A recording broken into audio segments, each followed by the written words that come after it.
Welcome to Passion Time. I'm here with one of my dearest friends, Nan Hall Linke. She's been a family therapist for 35 years and also an astrologer, probably the first big one here in Houston.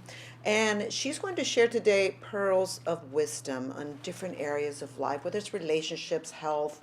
But we're always going to start with the main question, and that is, what did you have to do to find your passion?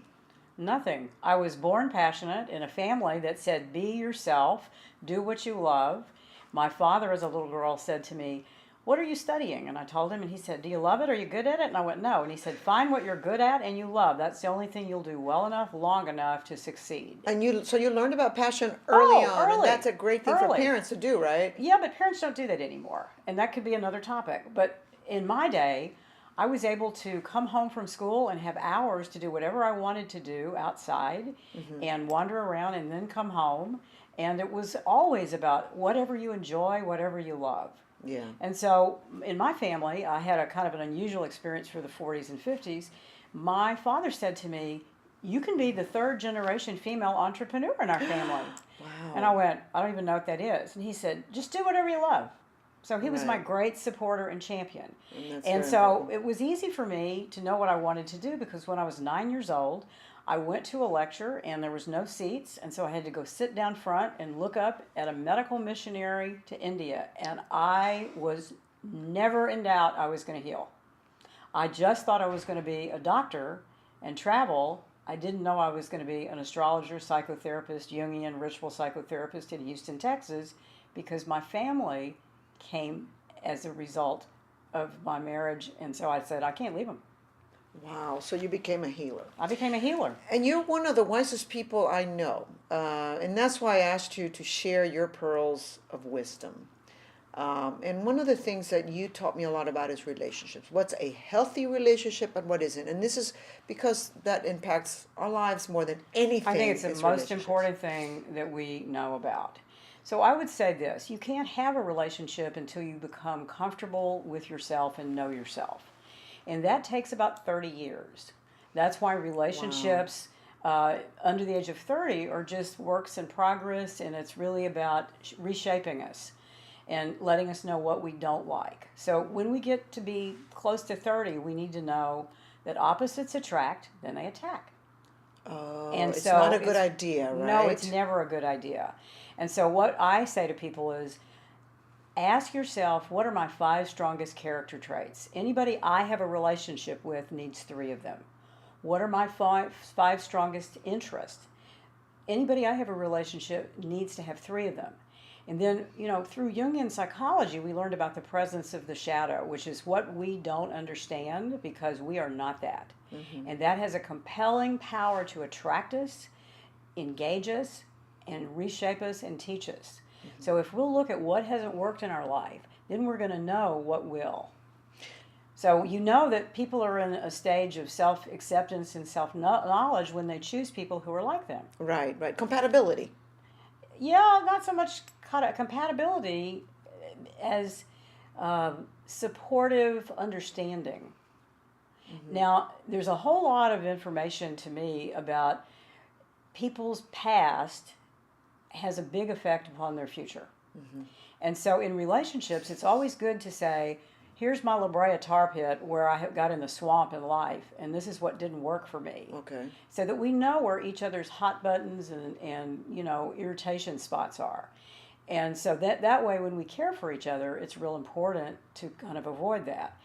Generally speaking, all relationships succeed if we have play together, if we have conflict resolution with ease, and we don't have conflict about money, which is really a substitute for our values.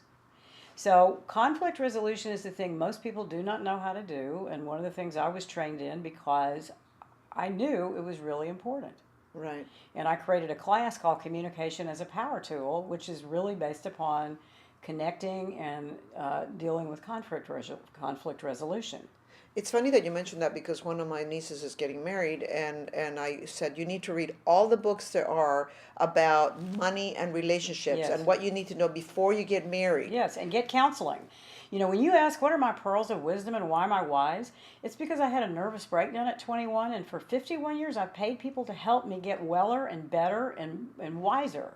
So that's the smartest thing you can do, is find people that you can share your concerns, your troubles, your feelings with, so that you have that ability to talk out loud and figure things out with people who are more experienced and knowledgeable. Right, right. You know, one of the great thoughts, since we are the primate closest to the chimpanzee, is they live in a 50-person support community, and so should we.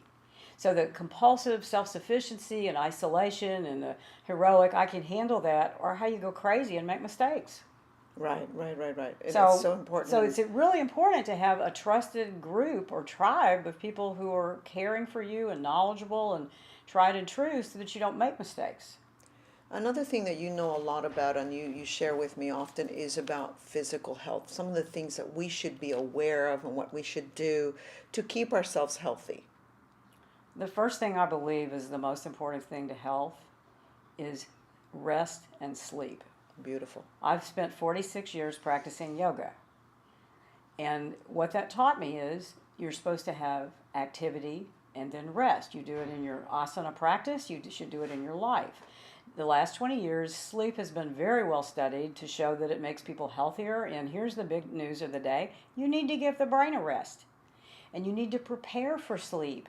Our oxytocin is attached to machines now instead of to ourselves, and letting go of the day. And so what we know, Deepak Chopra says this, if you listen to him, he says between 10 and 10:30 you need to be in a dark room, because that's when the melatonin releases and relaxes you into a deep sleep. And people run around like mad, and then they jump into the bed and they don't go to sleep. So I think sleep is the most important thing I would tell you. And most Americans are not getting enough That's sleep. exactly right, and that's been really well studied now. So sleep is one thing. And, you know, when I was in graduate school, I was told there is a formula for a balanced life. And I remember saying, what is it? And they said in every 24-hour period, you're to be productive 8 hours, restful 8 hours, and playful 8 hours.